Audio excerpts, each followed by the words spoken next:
Alberto Núñez Feijóo ha sido reelegido presidente del Partido Popular con el 99,24% de los votos, resultado norcoreano al que Ayuso ha respondido diciendo que van a vigilar a ver quiénes son esos que han votado a favor de Alberto Núñez Feijóo, cuando probablemente ha sido ella y sus compañeros, solamente que ahora mismo, tal y como están las cosas, no lo puede ir predicando por ahí. Lo que sí ha predicado Alberto Núñez Feijóo en este congreso del Partido Popular es que abiertamente va a pactar con Vox, que no va a haber ningún tipo de cordón sanitario excepto con los malvados comunistas socialetarras de Bildu y el Partido Socialista, pero que con Vox alegremente van a pactar. Es profesional a la hora de cagarla desde el minuto 1, diciendo exactamente lo que le hizo perder las elecciones en 2023.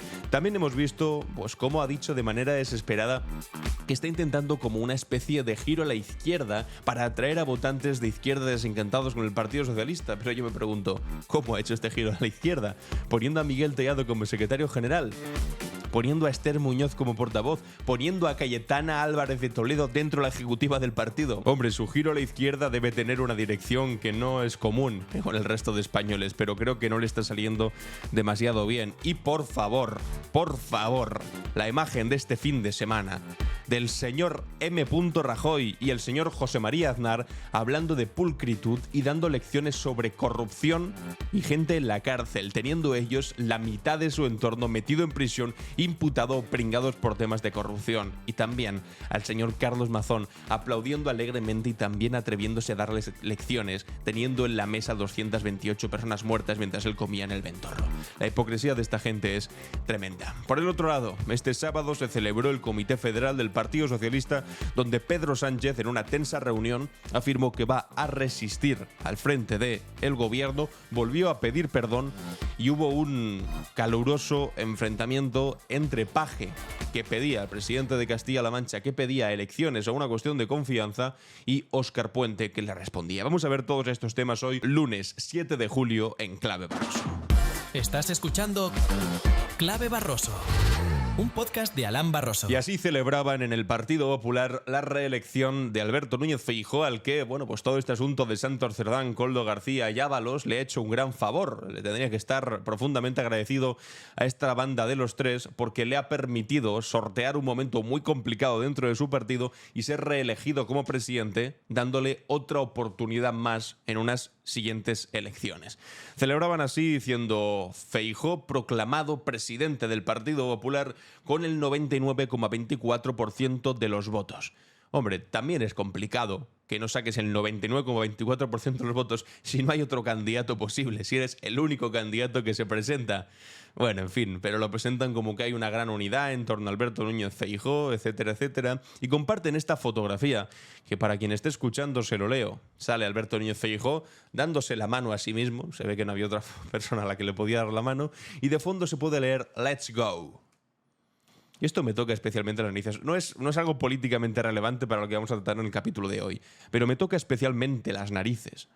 Tener a un Partido Popular tan acomplejado con las lenguas de su propio país, que vimos literalmente cómo hace 2 semanas Isabel Díaz Ayuso se levantó de la mesa de la conferencia de presidentes autonómicos porque escuchó al lehendakari vasco hablar en euskera, y sin embargo lo hagan, quiero decir, lo de escribir en inglés y hablar con conceptos en inglés tan alegremente siempre que pueden. Gana las primarias Feijóo y le ponen un "Let's go" de fondo. No, sí, que patriotas son. La pregunta es si son patriotas españoles o son patriotas de los Estados Unidos, y yo creo que la respuesta está bastante clarita. Pero bueno, volvamos al resultado tan bueno, tan norcoreano, decía aquí, de este señor que ha ganado estas primarias, que no eran primarias porque no se presentaba nadie, que tampoco eran primarias porque no podían votar los afiliados, que realmente pasan un poco de él, sino que votaban los compromisarios, los líderes del partido, el resto de España y sus compañeros. Poco más que eso. Ha sacado un 99,24%, le han dado, como os decía, una nueva oportunidad para medirse contra Pedro Sánchez. La de 2023 no le salió bien, a pesar de que las encuestas decían que ya estaba todo ganado, sí o sí. Y ha habido imágenes terribles, como por ejemplo esta que estáis viendo en pantalla, que aprovechando todo el asunto de Santos Cerdán, Koldo García y Ábalos, han hecho casi como un monográfico del tema de la corrupción. Y se han atrevido, haciéndole, os digo, un favor a Pedro Sánchez y al Partido Socialista, porque esto es darle un respiro, a salir en pantalla y compartir fotografías con el último presidente del Partido Popular, al que tuvimos que sacar con una moción de censura por corrupto, que aparecía en los papeles de Bárcenas, que reformó la sede del Partido Popular con dinero en B, que creó una operación policial, la Kitchen, que todavía se está juzgando para perseguir a enemigos y adversarios políticos, que le llegó a entrar al extesorero Bárcenas, un supuesto cura en su casa amordazando a su mujer y a su hijo para sacar documentos que incriminasen al Partido Popular. A este señor lo ha puesto como ejemplo de algo. Al otro lado, José María Aznar, el que nos metió en la guerra con Irak, el que de 14 ministros tiene a 12 empurados de diferentes maneras en cuestiones judiciales o chanchullos corruptos. Y sube a estos dos a dar lecciones de democracia como si los españoles fuésemos bobos, pero bobos con esta B que se pronuncia fuerte, que se te llena la boca, que tenemos la fortuna los españoles de tenerla. Bobo. Como si fuésemos bobos los españoles. Y no tuviésemos memoria, pero una memoria relativamente corta para acordarnos de todo lo que han hecho estos señores. Y por supuesto, de los presidentes del Partido Popular, no los que han gobernado, sino del Partido Popular, el último no está presente. Ni está, ni lo han llamado, ni se le pudo ver por el Congreso, que es Pablo Casado. Porque está proscrito, está prohibido hablar de Pablo Casado.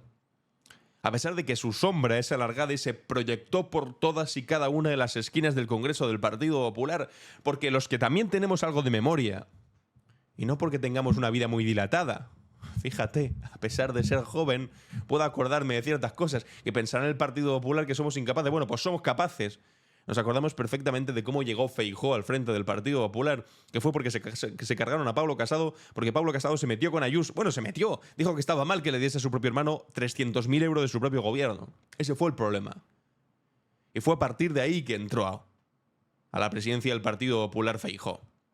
Lo que han hecho ahora ha sido refrendar ese ridículo de aquel momento. Bueno, vamos a la chicha, al contenido, que es lo que nos interesa, más allá de las chorradas que han dicho sobre Aznar y Feijóo, y Rajoy siendo adalides de la limpieza y anticorrupción. Y es que resulta que Feijóo ha dicho en uno de sus discursos que no renuncia a pactar con Vox tras las próximas elecciones. Ha dicho que sus votantes merecen un respeto. Qué diferencia, ¿eh? Cuando era presidente de la Xunta de Galicia y no los necesitaba, llamaba falangistas a los de Vox, llamaba a extrema derecha, decía que había cordón sanitario, que no iba a pactar con ellos. Ahora, sin embargo, como los necesita desesperadamente para llegar a la Moncloa, pues vengan conmigo, sin problema alguno. Por supuesto que voy a pactar con Vox. Claro, pasa una cosa, que dependiendo del medio en el que lo leyeses, leías una cosa u otra. Aquí lo estamos leyendo en público, en mediopublico.es. Feijóo no renuncia a pactar con Vox. Y después leemos otro titular del diario El Mundo, donde ahora podemos leer: Feijóo se compromete a no gobernar en coalición con Vox, a no pactar con este PSOE y a no someterse a los nacionalistas. Entonces, uno se queda con, bueno, ¿entonces qué? O sea, Feijóo va a pactar con Vox, Feijóo se compromete a no gobernar con Vox. ¿En qué quedamos? Bueno, pues ahora vamos a ver el vídeo en bruto, original, y nosotros mismos vamos a ver quién tiene razón, si Público, El Mundo, qué es lo que ha dicho concretamente Feijóo. Pero antes, el momento en el que Ayuso ha dicho que van a investigar a ver quién no ha votado a Feijóo. Querido presidente Alberto Núñez Feijóo, enhorabuena. 99% es poco. Digo, ¿dónde han quedado esos 3 votos? Hay que seguirlos. Tuyos. Hay que seguirlos.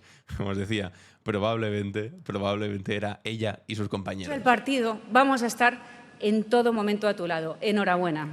Es tremendo también esto. Vamos a estar a tu lado. Le dice la que constantemente lo que hace es ponerle la zancadilla. Lo que hace es dejarle constantemente mal. Feijóo dice A, Ayuso dice B. Feijóo dice C, Ayuso dice D. Eso junto con Aznar. Esto no es que Feijóo haya ganado con una gran victoria, no. Esto es que Ayuso y Aznar le han dejado ganar, le han dicho, venga, te dejamos aquí un poco más, porque Ayuso ahora tiene bastantes problemas con lo que tiene, del hermano, del novio, de la 7.291, de la judicialización del asunto de las residencias, el juicio a su novio que está avanzando un montón, como para meterse ahora en el marrón de disputarle la presidencia del Partido Popular a Alberto Núñez Feijóo. Le han dado esta tregua. Esto no quiere decir que la batalla haya acabado en absoluto. Y ahora vamos, como os decía, al momento en el que Feijóo explica su relación con Vox. A ver qué carajo dice y quién tiene razón. O nosotros. No hay más. Y yo quiero un gobierno en solitario, sí. Quiero un gobierno en solitario. El único gobierno en coalición que ha habido hasta la fecha no ha funcionado. ¿Vamos a establecer un cordón sanitario a Vox como nos pide la izquierda? No. Bueno, hay dos cosas. Yo creo que a buen entendedor tampoco hace falta muchas más palabras. Dos cosas. La primera, quiero gobernar en solitario, porque el único gobierno de coalición que ha habido no ha funcionado. ¿No te fastidia? En fin. Y la segunda es, ¿voy a establecer un cordón sanitario a Vox? No. Vale, pues son dos cosas. La primera es un deseo y la segunda es la realidad. Lo primero es un deseo, no porque sea valoración mía, subjetiva. Esto que ha dicho es un deseo. No, es un deseo porque un deseo constituye aquello que todavía no es realidad, pero que de manera desiderativa a ti te gustaría que fuese así. Vas a trabajar por ello. Quiero un gobierno en solitario, hombre, no te fastidia, claro. Y yo quiero no tener que madrugar nunca más en la vida, ser feliz hasta viejito y vivir hasta los 120 años. Rodeado de gente. Pero yo también tengo deseos. Otra cosa es que esos deseos se cumplan. Pues que desear podemos desear todo el mundo. Yo quiero que mañana me despierte y sea el tío más fuerte de mi barrio. Pues no. Tendré que currármelo para ser el tío más fuerte de mi barrio. Igual que tú, es que ni siquiera que te lo curres, bueno, como si pudiese currárselo el pobre.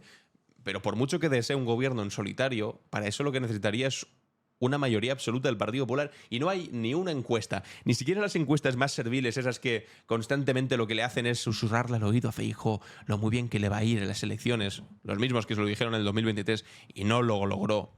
Y se quedó con una mano delante y otra detrás. Ni esas encuestas que le susurran al oído lo que quiere escuchar le dicen que va a poder gobernar en solitario. No hay números, no hay mayoría absoluta del Partido Popular. Aquella etapa de las mayorías absolutas acabó. Entonces, claro, esa segunda parte de la que dice, ¿no? Porque no funcionó bien las coaliciones. Bueno, pues veremos a ver qué haces tú. Y después ya está la segunda cosa. ¿Vamos a hacer cordón sanitario a Vox? No. Ah, bueno, gracias, Feijóo. O sea, teníamos alguna duda. Como si no hubieseis pactado con Vox en todos los malditos gobiernos autonómicos. Dice, no, las coaliciones no funcionan bien. Bueno, pues para no ir bien, las hicisteis en todos los sitios donde pudisteis. Ahí entra la segunda derivada. Que es que no eres tú el que va a decidir si gobiernas o no gobiernas con Vox. Va a ser Santiago Abascal. Porque no depende de ti, depende de Abascal decir, pues le voto a favor o no le voto a favor de este gobierno. Y en el caso de que le vote a favor, si Santiago Abascal lo que quiere es meterse dentro del gobierno, o te lo comes o vamos a elecciones de nuevo. Y ahí veremos qué es lo que decide Abascal. Pero la última palabra, será de Abascal el que decidirá si entran o no entran dentro del gobierno. Igual deciden, no, me quedo fuera porque aquí desde fuera puedo ser más molesto, bla, bla, bla. E igual se quedan fuera y le dejan gobernar en solitario, haciéndole la vida imposible en el Congreso de los Diputados. Puede ser. O igual le dice, yo quiero ministerios. Que conociendo a Abascal, pues seguramente quiera ministerios. Qué narices. Pero es que esto de, no vamos a ponerle un... Bueno, ahora vamos a escuchar a quién sí le va a poner un cordón sanitario. Es la tercera fuerza política de este país. Sus votantes merecen un respeto y yo no estoy dispuesto a arrinconarles. Vamos a establecer un cordón sanitario al PSOE. Como pide Vox, con este PSOE es imposible pactar. Con el sanchismo no se puede acordar. Pues entonces sí, ¿no? Quiero decir, vamos a establecer un cordón sanitario contra el PSOE como nos pide Vox, y no dice ni sí ni no, y dice con este PSOE no se puede pactar. Pues entonces sí. Es decir, lo que nos piden todas las fuerzas democráticas y lo que hace el Partido Popular en el resto de Europa, como por ejemplo en Polonia, Donald Tusk le ha hecho un cordón sanitario a la extrema derecha, habiendo quedado segundo Donald Tusk, pero para que no gobierne la extrema derecha le hacen un cordón sanitario, bueno, en fin, ahí sí que vale. Sin embargo, en España el cordón sanitario, ¿a quién se lo ponemos? Al Partido Socialista, porque no se puede pactar con este PSOE. Lo sé por experiencia. Eso no significa renunciar para siempre a que este país recupere los consensos en los asuntos que lo requieren.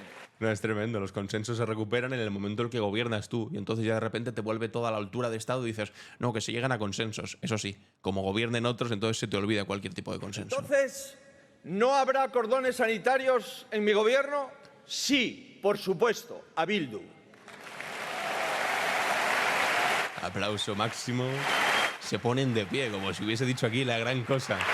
Yo no voy a sentarme en la mesa con ningún representante de ese partido. No habrá cordón sanitario. Sí, uno, a Bildu y todos. ¡Oh, qué bien! Pero si es lo que lleváis diciendo durante años. Que Bildu, los socialcomunistas, etarras... Pero aquí lo interesante no es tanto lo que dice, sino lo que se calla. Porque habéis escuchado que va a haber cordón sanitario con Junts. o con Puigdemont? ¿A que no? Amigo. Amigo. Que ha salido de repente, ¿no? Los malvados independentistas destruyepatrias de Junts y de Puigdemont han salido de la ecuación que constantemente nos lanzaban a la cara, ¿no? Porque como pactáis con Junts y con Puigdemont, prófugo de la justicia. Y ahora llamar terrorista a Puigdemont. Entonces este gobierno es ilegítimo y ahora, sin embargo, ellos están deseando poderlo hacer. No es casual que el tipo no haya mencionado a Junts ni a Puigdemont aquí. No lo hace porque quiere pactar con ellos, está desesperado por hacerlo. Ni les voy a abrir el Palacio de la Moncloa. Y además, en mi primera intervención como presidente del Gobierno, me dirigiré a ellos en el Congreso de los Diputados y les diré que nada hablaremos mientras no pidan perdón a todas las víctimas de ETA y no ayuden a esclarecer todos los crímenes que costaron la vida a nuestros compañeros y a los compañeros de otros. ¿Cuál será la relación con los nacionalistas? Claridad y vigilancia. Sí, claridad. Yo no me dedico a engañar a nadie, tampoco a ellos. Es mejor ser claros. Fuera de la ley y de la Constitución, nada de nada. Sí, pero básicamente está diciendo que no fuera la ley nada, pero podemos pactar. En fin, ¿quién te ha visto y quién te ve, amigo? ¿Con quién va a pactar el Partido Popular? Es con esta gente. Son con la gente que ahora mismo pues, está haciendo este tipo de cosas en las calles. Aquí unos cuantos encapuchados. Van a una sede. Además la sede del Partido Socialista en Valencia, que ni siquiera gobiernan en Valencia, pero bueno. Sacan ahí unos extintores que previamente han cargado valientemente con pintura negra y bueno, pues la tiran contra la fachada en un acto revolucionario con el que han salvado la milenaria nación española. Muchas gracias. Y ponen muerte al régimen del 78, que es curioso que hablen del régimen del 78, que es un concepto que inauguró la izquierda de este país. El asunto del régimen del 78 lo decía Podemos mucho, al principio, en el 2014. Lo decía mucho Pablo Iglesias. El régimen del 78 es el origen de todos los problemas, el sistema bipartidista, el turnismo, bla, bla, bla. Esto lo decía Podemos, lo decía Pablo Iglesias. Sin embargo, ahora es que no tienen ideas originales ni propias, le han robado ese concepto del régimen 78, dicen que el régimen 78 es el PP y el PSOE, y ellos que son los buenos, no lo dicen directamente, pero son Vox y sus entornos ultras, serían como la alternativa al régimen del 78. Es como la salida ultra al régimen del 78. Pero esta es la gente. Pero eso son los mismos que están delante de Ferraz siempre gritando, manifestándose, los que cantan el cara al sol, levantan el brazo, bla, bla, bla. Bueno, estos son los que va a tener que pactar Feijóo con... No, con Bildu nada. Sin embargo, con estos, absolutamente todo. Venga, cuando te canten el cara al sol te vas a poner contento. Y José María Aznar, pues ¿qué os voy a decir? Pues bien. Pues bien. Si negocias presupuestos en una prisión, te asocias con presidiarios y pactas una amnistía con delincuentes, no te extraña acabar en la cárcel porque ese es tu ambiente. José María Aznar hablando de ambientes es tremendo. De hecho, le contestaba a Óscar Puente esto. No necesariamente. Tú y tu colega Rajoy sois la prueba viviente de que se puede uno asociar con presidiarios y no acabar en la cárcel. Y compartía la fotografía de su consejo de gobierno donde vemos a más gente señalada por asuntos de corrupción, los papeles de Bárcenas, imputados, condenados. A su número 2, Rato, está en prisión. El artífice del milagro económico español. Y este tipo nos va a hablar de si te relacionas con gente de prisión. Tú no te relacionas con otra gente que no esté en prisión o haya sido imputado o tenga problemas de estos. Además de la mentira de negociar presupuestos en prisión. ¿Qué presupuestos se negocian en prisión? En todo caso se han negociado en Waterloo con Puigdemont. Y ni eso, porque no les está votando a favor. ¿Pero de qué habla de prisión? Si quieres hablar de prisión, podemos hablar y bastante de la gente de tu entorno. Y no contentos con este señor, no me voy a centrar mucho en esto porque he hecho un par de vídeos en mi canal secundario, en Alan Barroso Clips, hablando largo y tendido sobre este asunto, sobre estos dos sinvergüenzas que ponen como garantes morales de no sé qué en este Congreso. Pero Feijóo también, Rajoy, diciendo... Tuvimos problemas, no gritamos y tú más. Cuando tuvimos problemas. Lo que hicimos fue endurecer las leyes para mejorar la lucha contra el delito. Es que no tiene vergüenza. Ahora que a ellos se les ha descubierto un agujero negro, se han puesto a endurecer las leyes contra la independencia judicial. Esa es la diferencia entre unos y otros. Unos actuamos contra la corrupción y otros contra los jueces, contra los fiscales y la Guardia Civil. Es que acabáis de escuchar a M. Rajoy decir que unos actuamos contra la corrupción. ¿Cómo actuaste con la corrupción? Mandando a un tipo presuntamente vestido de cura a casa de Bárcenas para robarle materiales que os pudiesen implicar problemas. Reformando la sede de Génova 13 con dinero en B. Creando la operación Kitchen, que todavía está juzgándose con uno de tus ministros imputados para perseguir adversarios políticos. O sea, concretamente, amenazando a periodistas, a jueces. Concretamente, ¿cómo luchaste con la corrupción? ¿Durante cuánto tiempo estuvo ni siquiera sin pedir perdón, sin reconocer el problema que tenía dentro del partido? Y ahora lo suben ahí y le ponen a hablar de lucha contra la corrupción. Es que es vomitivo esto. Este señor, el M. Rajoy, imaginad que hubiese salido un P.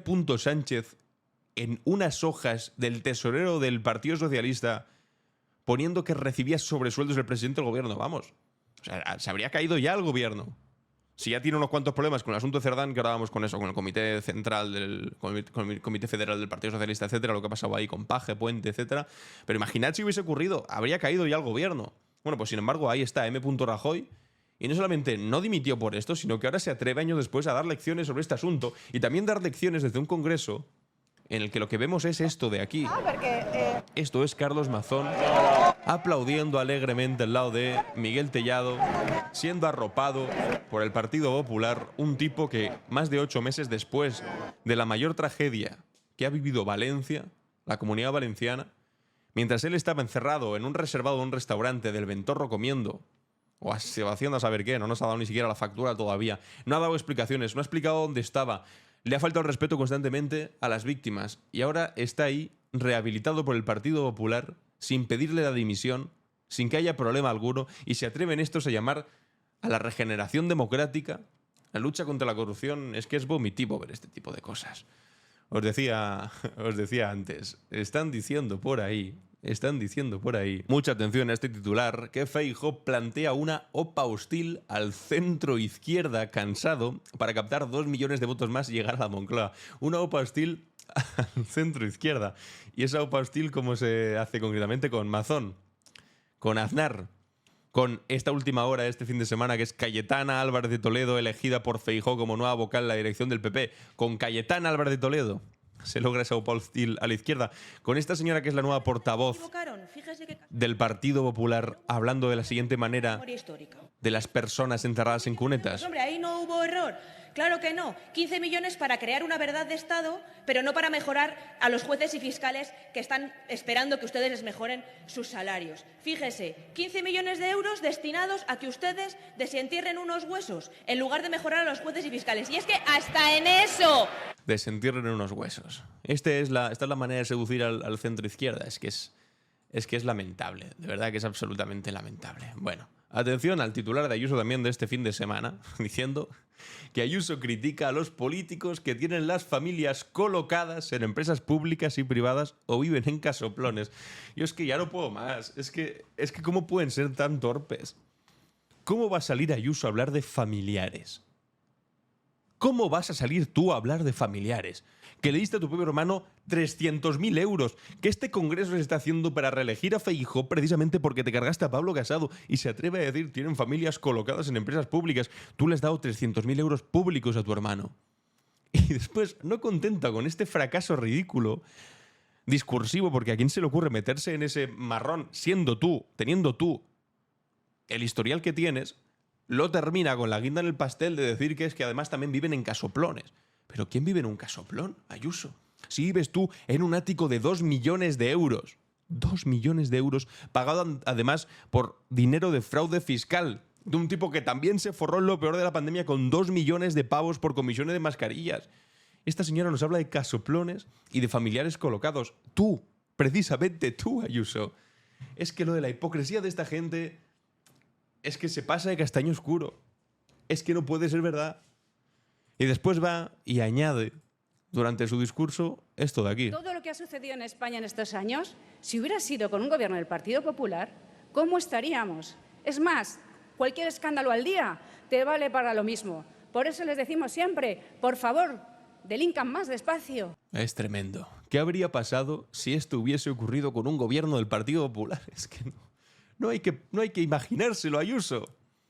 De hecho, le contesté a este tuit del Partido Popular, que le pasa siempre lo mismo a los pobres, que no saben utilizar las redes sociales, que ponen esta basura. ¿Qué pasaría si todo esto hubiese ocurrido con un gobierno del Partido Popular? Como pregunta, y claro, todo el mundo le está contestando, y la respuesta siempre tiene mucha más repercusión que la pregunta inicial del Partido Popular. Y le contesté, hombre, de hecho ocurrió. Desde los 12 de 14 ministros de Aznar empurados hasta el M. Rajoy de los papeles de Bárcenas, la operación Kitchen o la sede pagada en B. Lo de Cerdán está siendo horrible, pero es penoso que os intentéis presentar ahora como los más limpios. ¿Qué habría pasado si esto hubiese sido el Partido Popular? Es que pasó. Y hace 7 años. No hace 40 años, no hace 4 décadas y nos hemos olvidado, no. Hace 7 años, hace nada que esto ocurrió. Este dijo, ¿qué hubiese pasado si esto fuese del Partido Popular? Es que fue del Partido Popular. Por eso dejasteis de gobernar. Y bueno, Jorge Buxadé, que es europarlamentario de Vox y uno de sus cabezas pensantes, bueno, por decir algo, contesta a uno de los tweets que ha puesto Ayuso de su discurso de este fin de semana, donde ponía, somos la casa común de los que quieren derribar los muros en España, y le contesta esto. Ya veis que a nivel intelectual por parte de Jorge Buxadé dice más muros y menos moros. En fin, esto es lo que es Vox. Pero esto es lo que se van a tener que comer. Esto es lo que se va a tener que comer el Partido Popular, porque van a tener que gobernar con esta gente, porque no les queda otra opción. Y Feijóo dice que no, que a esto no hay que ponerle un muro de contención, un cordón sanitario, que estos merecen toda su colaboración y pueden hablar sin problema con ellos. Bueno, en fin, pues fantástico, venga. Habla con los de menos muros y más moros. Con más muros y menos moros, venga, fantástico. En fin, es que es tremendo. Óscar Puente también contestaba al asunto este, que os decía, de 20 minutos, de Feijóo planteaba una OPA estilo al centro-izquierda y dice, no sé si la OPA será al centro-izquierda, pero desde luego hostil es. Y comparte la fotografía de Miguel Tellado y de Cayetano Álvarez de Toledo. Hostil desde luego. Otra cosa es que convenza de alguna manera al centro-izquierda. Y quería hablar... Hablando de fascismo, que estábamos hablando de Vox hace un momento, Arturo Pérez Reverte, un tipo curioso, mejor novelista y escritor que opinador político seguramente, decía lo siguiente: oigo a Feijóo, a Abascal, a Sánchez, a cualquier rascapuertas de los que tenemos aquí, luego comparo sus palabras, tono y contenido con los de esta señora rubia y me entran unas ganas enormes, momentáneas pero enormes, de ser italiano. Y comparto un discurso de Giorgia Meloni, hablando de Occidente y la defensa de nuestros valores frente a los musulmanes, bla, bla, bla, bla, bla. Está diciendo, en primer lugar, que no le gustan... De aquí no le gusta a ninguno, es como siempre esta superioridad moral de no, los de aquí son todos malos, pero ojo a esta. Pero claro, con el pequeño problema, minúsculo problema, de que está diciendo que la que le encanta es una primera ministra italiana de un partido fascista, como Fratelli d'Italia. Esto es, ya estamos aquí como reivindicando a líderes extranjeros de estas características de los de Meloni, con una alegría diciendo, no, es que es sentido común lo que está diciendo, que después nos extrañamos. ¿Cómo pudo ser que en los años 30 hubiese tanta gente en Europa que mirase a Hitler o a Mussolini pues con cierto interés y dijese que decía cosas que no estaban del todo mal? Bueno, pues que está ocurriendo cosas parecidas. Pero si tú después te vas a los datos de, no, claro, los de aquí son todos unos pazguatos, Feijóo, Abascal, Sánchez, rascapuertas. Bueno, después te vas a los datos y lo que estás viendo es que el flujo de población entre España e Italia es este. Es decir, italianos que emigran a España, desde que gobierna esta máxima estadista que le gusta, ahora parece ser Arturo Pérez Reverte, en fin, ridículo, resulta que han subido, pero bueno, ya lo estáis viendo en pantalla. Y quien no esté pudiendo ver la pantalla, ha subido hasta casi los 20.000 italianos que han emigrado a España en cada periodo de estudio de estos datos que comparte el Confidencial. Sin embargo, los españoles que emigran a ese paraíso italiano en el que gobierna la extrema derecha ya veis que no ha crecido. Precisamente han crecido los italianos que se vienen a vivir a España. ¿Por qué será? ¿No es España un país tan terrible, con rascapuertas y un gobierno socialcomunista, bla, bla, bla? ¿Y por qué vienen aquí los italianos a vivir y sin embargo los españoles no van a vivir a Italia? Tenemos países similares, ¿no? A nivel climático somos parecidos, tienen también playas preciosas, una orografía muy diferente, un norte increíble, un sur espectacular, una gastronomía impecable, una economía más potente que la española, de hecho. Grande, quiero decir. Sin embargo, vienen aquí a vivir a España. ¿Por qué será? Hombre, pues será porque no somos tan rascapuertas, como decía aquí el señor Arturo Pérez Reverte. Vamos con el asunto del Comité Federal del Partido Socialista. Vamos a escuchar una parte de la intervención del presidente del Gobierno y secretario general del Partido Socialista, Pedro Sánchez, donde decía que se va a mantener como capitán del Partido Socialista. Soy plenamente consciente de que están siendo días difíciles para todos, sin duda alguna para el Gobierno de España. Nosotros vamos a seguir avanzando, no vamos a rehuir este desafío, vamos a hacernos cargo de la situación, como siempre hemos hecho, y vamos a derrotar a la corrupción tanto dentro como fuera de nuestra organización. Porque nosotros no somos como los otros. Nosotros no somos como la derecha o la ultraderecha, como el Partido Popular y como Vox. Ni somos como los corruptos que han marchado nuestras siglas. Así que nadie intente igualarnos en la indecencia con ellos. Porque este partido está hecho de gente buena, de gente honrada, de gente trabajadora, de gente humilde, que jamás metería la mano en la caja. La traición sufrida, sin duda alguna, es dolorosa, desde el punto de vista político y personal. No os lo escondo. Al fin y al cabo, fui yo quien confió en ellos y quien no supo descubrir qué había detrás. Pero también os digo que la sombra de este error no puede hacernos renunciar a esta triple responsabilidad que os he descrito. Como tampoco puede hacernos olvidar lo mucho que hemos logrado y lo mucho que nos queda por lograr y por lo que merece la pena luchar. Y os lo digo, yo soy consciente de mi deber como secretario general y como presidente del Gobierno de España. Vosotros y vosotras me elegisteis como capitán de este barco. Y el capitán no se desentiende cuando viene mala mar. Se queda a capear el temporal, a salvar el rumbo y a ganar el puerto. Básicamente dice que se va a mantener al frente del Partido Socialista, que no va a dimitir, que va a aguantar el temporal. Y claro, había algunos que no estaban de acuerdo con estas declaraciones de intenciones del presidente del Gobierno y secretario general del Partido Socialista, y en el Comité Federal, en el que estaba presente también Emiliano García Paje como presidente de Castilla-La Mancha y del Partido Socialista de Castilla-La Mancha, y dijo esto. Se ha filtrado el audio. Soluciones pésimas. Pésimas. Son malas soluciones, pésimas, está diciendo. Pero la clave está en si no hacer algo, seguir aguantando, por muy valeroso que sea, no deja de ser cavar más un agujero, agrandar la hipoteca de los que tienen que venir detrás de nosotros. Hay que pensar también en el sobre del futuro. Es un momento para tener esa generosidad. Es doloroso lo que estoy diciendo, duro, como comprenderéis, a nadie le gusta tener que plantear esto. No tengo ni más razón, ni soy el maldito, ni un santo, ¿eh? Para nada, para nada. Pero creo que, presidente, te toca asumir, y a lo mejor no es necesario con esto darte muchas pistas, asumir tú el liderazgo en la salida a esta situación, que personalmente no creo que se pueda evacuar. Ojalá, pero me temo que eso no va a ser así. Ojito con pensar que... O sea, que diciendo que cree que las soluciones que se han dado son pésimas y cree que no se va a poder solucionar esta situación. Dice Emiliano García Paje. Responde Óscar Puente. Ojito con pensar que estamos por encima de las siglas. No estamos ni estaremos nunca. Y lo que le están haciendo hoy al secretario general, lo que pretende es sentar un precedente inaceptable. Inaceptable. Por lo que yo le pido, no, le exijo que siga. Aunque a veces estoy seguro que le cueste y que diga lo más fácil es tirar la toalla. Nos lo debe, se lo debe a este partido, a esta organización. Porque si sentamos el precedente de que a un gobierno democrático lo tumban de esta manera, ese precedente no lo levantaremos jamás. Esa la respuesta, un audio bastante más largo que también han grabado, la respuesta de Óscar Puente. Lo tenéis publicado, se han publicado en el País, pero básicamente le contestaba con contundencia a Emiliano García Paje, diciendo todo lo contrario de lo que decía Paje. Vamos a ver, ¿cómo de relevante es que Paje le pida a Pedro Sánchez que convoque elecciones o que dé un paso al lado, etcétera? Seamos sinceros, no mucho, porque Paje es una persona, como Lambán también, que le tenía muchas ganas a Pedro Sánchez. Es decir, no es novedad que un perro muerda a un hombre. La novedad sería que un hombre muerda a un perro. Y en este caso, pues no es novedad que Paje muerda a Pedro Sánchez.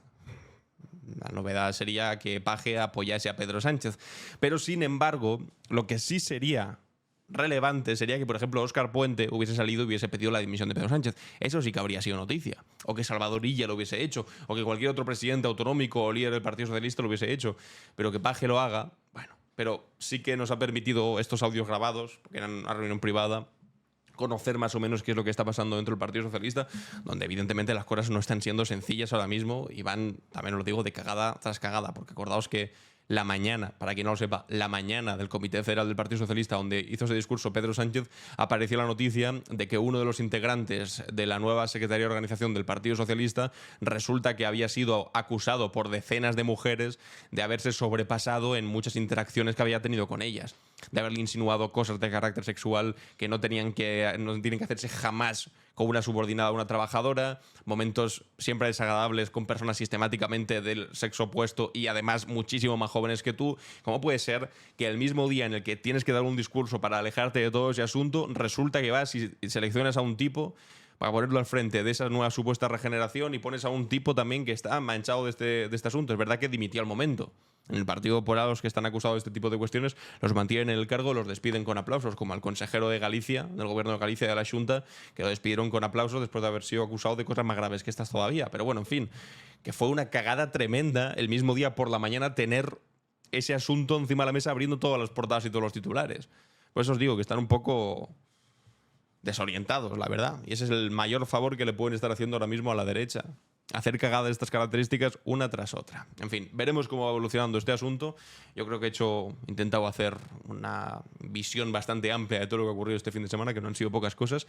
Y ahora vamos con nuestra cápsula del tiempo.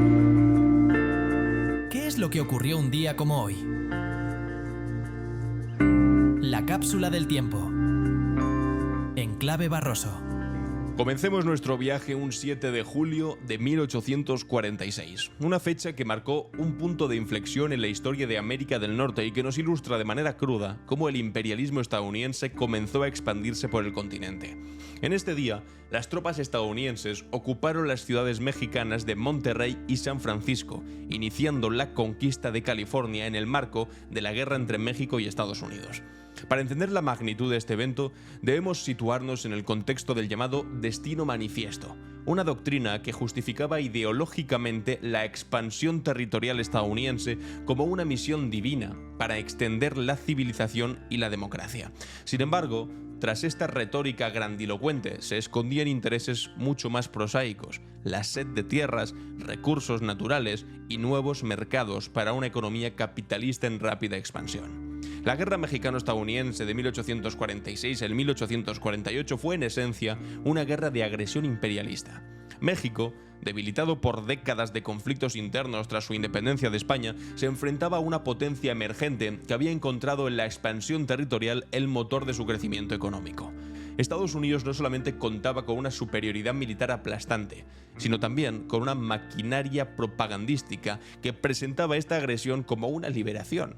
La ocupación de California no fue un hecho aislado, sino parte de una estrategia más amplia que resultaría en la pérdida de más de la mitad del territorio mexicano. El Tratado de Guadalupe Hidalgo, firmado en 1848, obligó a México a ceder California, Nevada, Utah, la mayor parte de Arizona, Nuevo México, Colorado y Wyoming, además de reconocer la anexión de Texas. Estados Unidos pagó $15 millones, una suma irrisoria comparada con el valor real de esos territorios. Lo más revelador de este episodio es cómo estableció un patrón que Estados Unidos repetiría una y otra vez a lo largo de su historia: la justificación de la agresión mediante el discurso de la libertad y la democracia, cuando en realidad se trataba de expansión económica y control geopolítico. Y ya está. Este mismo patrón lo veremos posteriormente en Filipinas, en Cuba, en Nicaragua, en Guatemala, en Chile, en Irak y en tantos otros países. La conquista de California también reveló la naturaleza racista del proyecto expansionista estadounidense. Los mexicanos, que permanecieron en los territorios anexados a pesar de las garantías del tratado, fueron sistemáticamente despojados de sus tierras y marginados política y socialmente. Los pueblos indígenas, por su parte, sufrieron un proceso de exterminio aún más brutal bajo la nueva administración estadounidense. Y saltando ahora más de un siglo en el tiempo, llegamos a otro 7 de julio, concretamente de 1953, cuando un joven médico argentino de 25 años, llamado Ernesto Guevara, emprendía desde Buenos Aires un viaje que cambiaría no solamente su vida, sino el curso de la historia latinoamericana. Acompañado de su amigo Carlos Calica Ferrer, el futuro Che Guevara iniciaba un recorrido por Bolivia, Perú, Ecuador, Panamá, Costa Rica, Nicaragua, Honduras y El Salvador, que sería decisivo para su radicalización política. Este segundo viaje de Guevara por América Latina fue muy diferente a su famoso primer recorrido en motocicleta con Alberto Granado. Mientras el primero había sido más una aventura juvenil de descubrimiento, este segundo viaje tenía ya un carácter más político y reflexivo. Guevara viajaba con una conciencia social más desarrollada, dispuesto a observar y a analizar las condiciones de vida de los pueblos latinoamericanos con ojos críticos. Durante este periplo, Guevara fue testigo directo de la brutal realidad social de América Latina. La explotación minera en Bolivia, donde los trabajadores vivían en condiciones infrahumanas para extraer estaño que enriquecía a empresas extranjeras, la miseria de los pueblos indígenas en Ecuador y Perú, relegados a una condición de ciudadanía de segunda clase, la presencia omnipresente del capital estadounidense en Centroamérica, que convertía a estos países en verdaderas semicolonias. Pero quizás el momento más decisivo de este viaje fue su llegada a Guatemala, donde pudo observar de cerca el gobierno revolucionario de Jacobo Arbenz. Aquí Guevara presenció un experimento único en América Latina, un gobierno democráticamente electo que había osado desafiar a los intereses del imperialismo estadounidense implementando una reforma agraria que afectaba a la United Fruit Company. La reforma agraria guatemalteca expropió tierras ociosas de las grandes empresas extranjeras para redistribuirlas entre campesinos sin tierras, y esta medida, perfectamente legítima desde cualquier perspectiva de justicia social, fue presentada por Estados Unidos como una amenaza comunista que requería la intervención inmediata de la CIA, por supuesto. En el 54, la CIA entonces organizó un golpe de Estado que derrocó a Arbenz, demostrando una vez más que Estados Unidos no toleraría gobiernos independientes en lo que consideraba su patio trasero, que era América Latina. Guevara vivió en carne propia este episodio, que terminó de consolidar su visión antiimperialista. Comprendió que en América Latina no bastaba con reformas graduales o gobiernos progresistas que respetaran las reglas del juego establecidas por el imperialismo. La experiencia guatemalteca le demostró que solamente a través de la revolución armada se podría romper verdaderamente estas cadenas de dependencia. Y ahora vamos a otro evento, concretamente a la adopción del Tratado sobre la Prohibición de las Armas Nucleares, que se firmó un 7 de julio de 2017. Aunque separados por más de 6 décadas con este último evento, ambos eventos están unidos por una misma lógica: la lucha de los pueblos y naciones más débiles contra las estructuras del poder global que perpetúan la dominación. El Tratado sobre la Prohibición de Armas Nucleares representa un triunfo histórico del multilateralismo y los movimientos pacifistas internacionales. Adoptado por 122 países en la Asamblea General de las Naciones Unidas, este tratado prohíbe categóricamente el desarrollo, producción, prueba, adquisición, posesión, almacenamiento, transferencia, uso y amenaza de armas nucleares.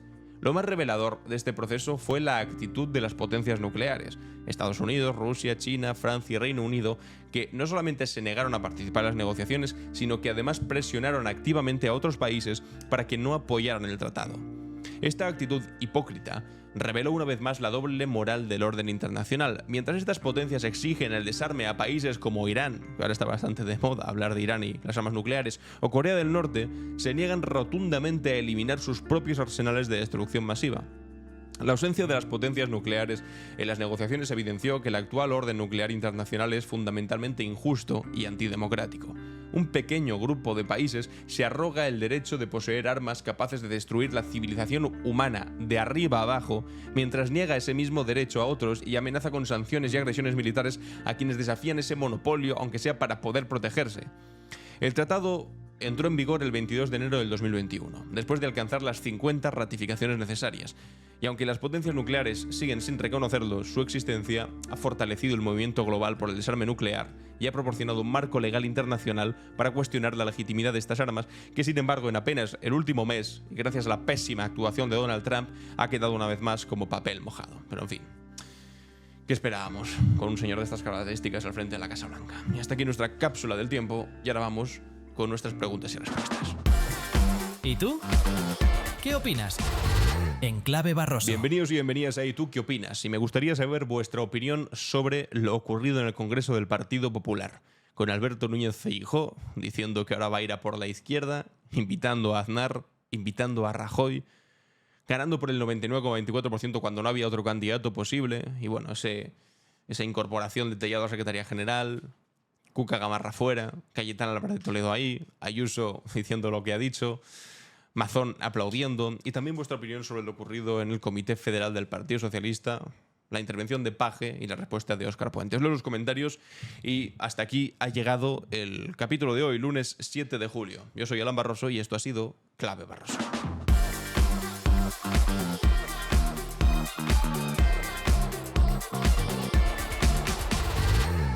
En Clave Barroso.